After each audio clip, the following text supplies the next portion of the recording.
Hey guys, we've got a little bit of natural light going on. I am trying out my new gimbal, which hopefully is a little fun and keeps me in frame. But we are doing another episode of the vlog for my year and a day project that I'm working on. I'm so excited to be doing this project, and I wanted to have a bit more of an honest moment with you guys, as I know my first vlog it felt really rushed, and I was trying to give you the Cliff's Notes version because I felt like behind by a couple of days, and I just kind of glossed over a couple of things that I have been struggling with. So I wanted to kind of take a moment, take a deep breath, and just kind of catch you guys up on everything that has been happening. My hair is still crazy colors. I am still super excited about that. There are so many projects that I am working on getting off the ground as part of a year and a day.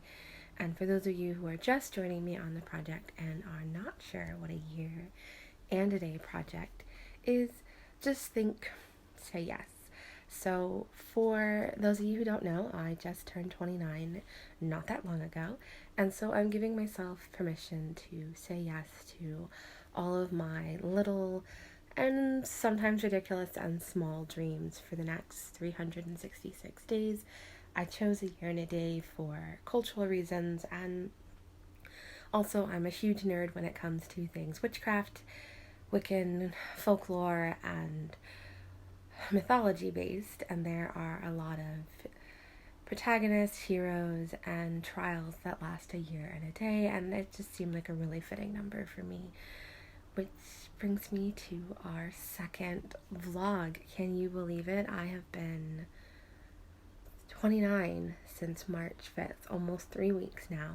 So the first thing that I want to do is I want to backtrack just a little bit and let everyone know that these will be coming out on Friday. I know my first newsletter came out on a Tuesday, and I have been trying very desperately to keep that schedule.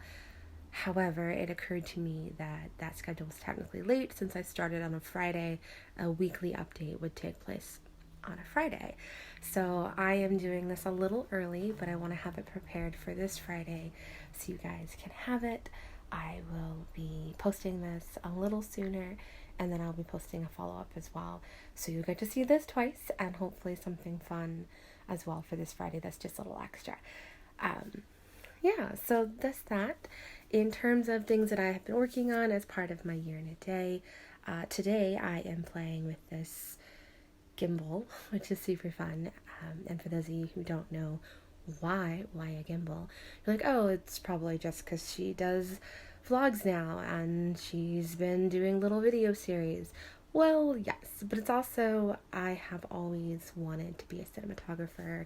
I have been writing stories since I was, I think forever. I've been writing poems and stories since I was a little girl. In fact, I used to play this make-believe game called Magic Land with my 3 best friends in 3rd grade, where basically I was a angel slash demon character who was slightly bipolar, who basically, bipolar is not the right word. I had split personality disorder as part of this game, and you either got the nice Nina, which was, I named her Angel. I know, such total depths of character move right there. And she was an angel. She had magical healing powers. She was an archer, and her 2 best friends would go on these magical adventures together, and inevitably they would fight the big bad guy, which was Akara, my alter ego, who was not nice and not sweet. And that eventually my 2 best friends would realize we were one and the same, and there was actually a bigger evil out there, and we would have to face her, which was my other best friend Julie. And we must have played this game in so many different variations over the course of the years.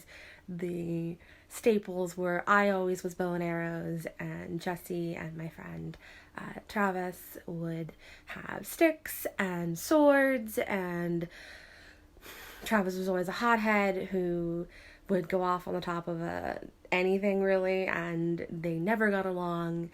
And he was always fire elements and destructive and chaos. And then Jesse was our wild card, which was super fun because I think one time we let him be in charge of the story, and we ended up in Ice Cream Land fighting chocolate chip monsters.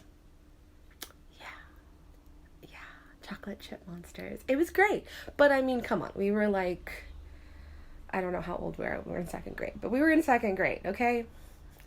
You know, we were high class story writers at this point in our lives. And then I discovered I was really good at it when I was in junior high. I had a lot of English teachers really pull me aside and say it was something I was good at. They just were really disappointed in my writing because I had such a creative imagination, but no one could figure out why I was not very good at the actual writing part of the writing.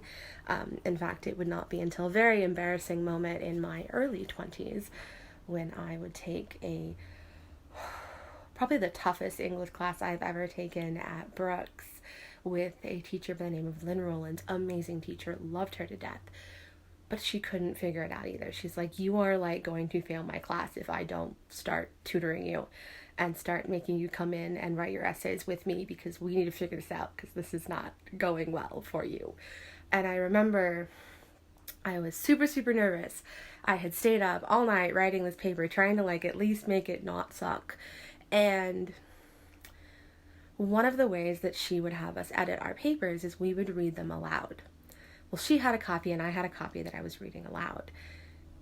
And about a paragraph, maybe two, she stops me and I'm like, oh God, this is the worst paper ever. I did not do a good job. And she's like, I figured it out.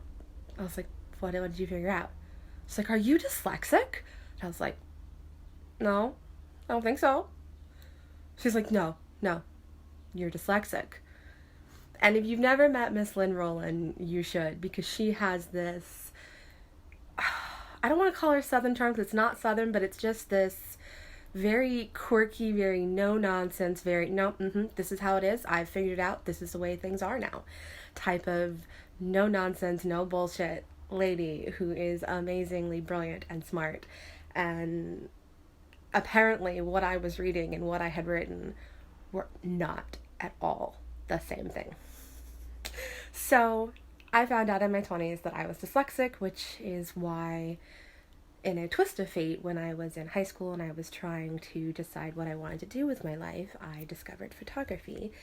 And since I had always loved writing and loved making storytelling, I fell in love with the camera because for the first time in most of my life, I had a really easy way that just made sense to me. It made sense for me to tell stories in this way because they were purely visual things that I had been trying to translate into grammar and words and descriptions, and now I could skip all that. I could just go straight to the point, straight to the colors, straight to the shadows, straight to what I was seeing in my head without having to deal with a pen and a paper. But I then had the misfortune of going to a very, very prestigious school, and I went in there for photography. I got thrown in the visual journalism department, and I tried several times to make so many documentaries, and I just sucked at it. Like this was so bad that, okay, I apologize to my classmates because I didn't tell them and I should have. I'm also half deaf. So I was late to one of our documentary shoots and I got put in charge of sound. And I thought I did it right. I was checking the levels. I was checking to make sure everything was on because I'm like, I legit can't hear. I cannot tell if this is recording or if this is not recording. I legit cannot hear. And I wasted a day and a half of everyone's time thinking I was doing it correctly because I couldn't hear.